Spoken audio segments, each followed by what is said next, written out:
Un de mes moments préférés dans la semaine, je dirais même dans le top 3, la Ah, vérité. pas mal. Ah oui, clairement, et Dieu sait qu'il y en a.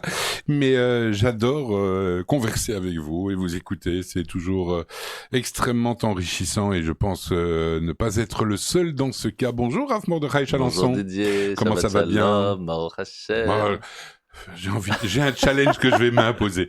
Qu'est-ce que je peux lui poser comme question de savoir comment ça va Qui sans va pas qu'il me dire Baruch dise Hashem. Baruch Hashem? Sachez que les enfants à Ganenou, ils essayent depuis longtemps. Ben voilà, c'est le Koh-Lanta de la communauté. On va y arriver un jour peut-être. En attendant, c'est toujours un bonheur de vous recevoir pour cette paracha de la semaine. Et cette semaine, c'est Vayigash. Yes.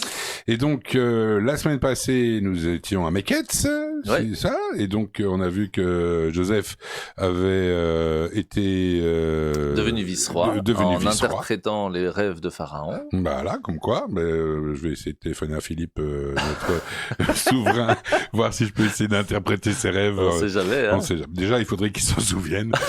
C'est une autre Parce que histoire. s'il est comme moi je me souviens des cauchemars, oui, mais des rêves, c'est Ah, plutôt bon, rare. c'est pas moins bien. Effectivement.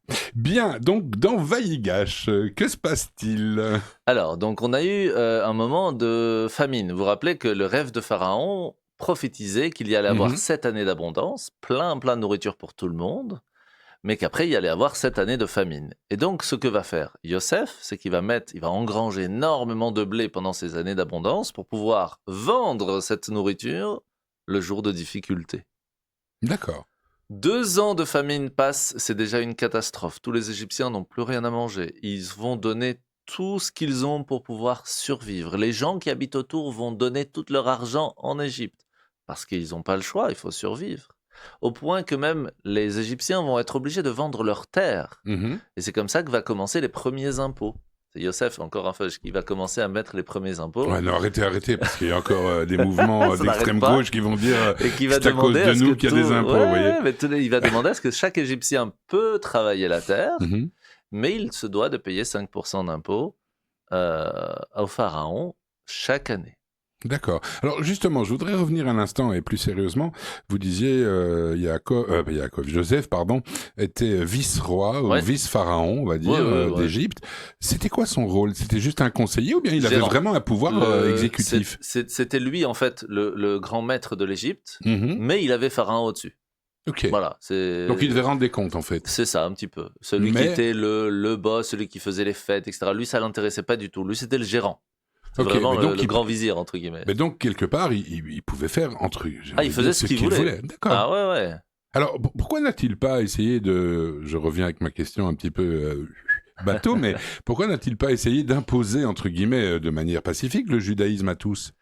C'est très intéressant, puisqu'on va voir dans la paracha qu'il va imposer la circoncision aux Égyptiens. Ah ben voilà. C'est pas mal, ça. C'est déjà pas mal. Un manque de peau, au propre et au figuré. Quelle était la raison? La raison principale que lui avait était que quand les Juifs allaient arriver, parce qu'il savait que c'était prophétisé, que les Juifs allaient s'installer là et qu'ils allaient être esclaves, que les Juifs allaient omettre de faire la circoncision si les Égyptiens ne le faisaient pas. On sait que quand on est entouré de gens qui ne font pas grand-chose, c'est beaucoup plus difficile de continuer à être des gens continuent leur judaïsme lorsqu'on n'est pas entouré de gens qui font le judaïsme. On est 4000 ans plus tard, j'ai envie de dire, et en Belgique, on n'est pas nécessairement dans un pays juif, et pourtant, la circoncision, tous les juifs sont mais pourquoi circoncis. la circoncision, elle est devenue? Parce que dans les générations, on a donné notre vie pour le garder. C'est devenu ancré. D'accord. Mais à ce moment-là, ce n'était pas encore le cas. Donc Yosef a voulu ancrer ça dans le peuple juif, et il y a plusieurs choses comme ça, comme le mariage sous la choupa, comme différentes choses qui sont, le mikvé, enfin il y a différentes choses qui sont devenues ancrées dans le judaïsme, d'autres moins. Kippour, quasi tout le monde, on va dire, connaît plus ou moins Kippour. Chacun le fait entre guillemets à sa façon. Bien sûr. Mais c'est devenu ancré. Certes, d'autres choses moins. Mais Kippour, c'est peut-être pas pour les bonnes raisons, dans la mesure où les gens veulent se faire pardonner leurs péchés. Ça change pas, en fin de compte, ils le font. Oui, ça c'est clair. C'est comme les enfants. Les enfants, d'abord, on leur dit tu fais bien, je te donne un bonbon. Après, c'est bien qu'ils grandissent. C'est pas parce qu'on a dans le passeport 60 ans que ça veut dire qu'on a 60 ans. C'est ce que je veux dire. C'est pas faux. Est-ce que la circoncision est la seule chose que Yosef, c'est-à-dire Joseph, a imposé, c'est vraiment implanté. La grande imposition qu'il a fait. Après, il a guider, le fait de partager, le fait d'être honnête, etc. Il a essayé, mais ça, c'est pas des choses qui ont vraiment fonctionné à 100%. Non, mais par contre, l'imposition de la circoncision a été faite et Pharaon a dit aux Égyptiens, je comprends pas, vous aussi vous avez mis de la nourriture de côté. Vous saviez que la famine allait arriver. Qu'est-ce qui s'est passé? Tout a pourri, sauf celui de Yosef. Et Yosef vous dit que si vous voulez cette nourriture, vous devez faire la circoncision. Qu'est-ce que je te dise? Alors, circoncis, hein. T'as pas le choix. Tu vas pas. Il y a une raison. Si lui il a réussi, c'est qu'il y a une raison. S'il te dit que c'est ça la raison, qu'est-ce que tu veux? On peut pas l'inventer. En même temps, qu'est-ce qu'on a à perdre? C'était pas vraiment content. Non, ça j'imagine, mais je veux dire, faisons-le parce que peut-être que ça a marché. Et ça a marché. Et ça a marché. Mm-hmm. Et c'est pour ça que les frères de Yosef vont être un peu obligés de venir depuis Israël, où il y avait aussi le problème, jusqu'en Égypte pour acheter de la nourriture. Arrivé là-bas, c'est ce qu'on apprend à la fin de la paracha précédente, je le fais vite, Yosef dit à son petit frère qui s'appelait Binyamin, et les frères ne savent pas que c'est encore Yosef, il dit voilà, je te remercie d'être venu, etc. Je vous raccompagne, rentrez à la maison, ne vous inquiétez pas. Et il cache son verre d'argent qui faisait semblant d'être magique en disant toi t'es l'aîné, toi t'es le deuxième, et lui il connaissait, c'était ses frères. Il le cache dans le sac de Binyamin. Et il envoie les soldats pour dire t'es un voleur, tu dois être mon esclave, et il le ramène. Pourquoi il fait ça? Il fait ça parce que ses frères l'avaient vendu en esclave. Mm-hmm. Et il veut savoir est-ce qu'ils ont changé d'attitude? Est-ce qu'ils sont prêts maintenant à se battre pour sauver leur petit frère qui lui aussi va devenir esclave parce qu'entre guillemets, il a volé. Et c'est comme ça que arrive notre paracha. Vaïgash elav Yehuda. Yehuda arrive et dit à Yosef, écoute-moi bien, tant que tu nous faisais du mal à nous, tu nous as mis en prison, tu nous as embêtés, tu nous as fait stresser, il n'y a pas de problème. Nous, on a fait une bêtise dans notre vie, on a vendu notre frère en esclave, on prend tout ce que tu veux nous faire. Mais Binyamin, c'est un homme extraordinaire. Il n'a jamais fait du mal dans sa vie.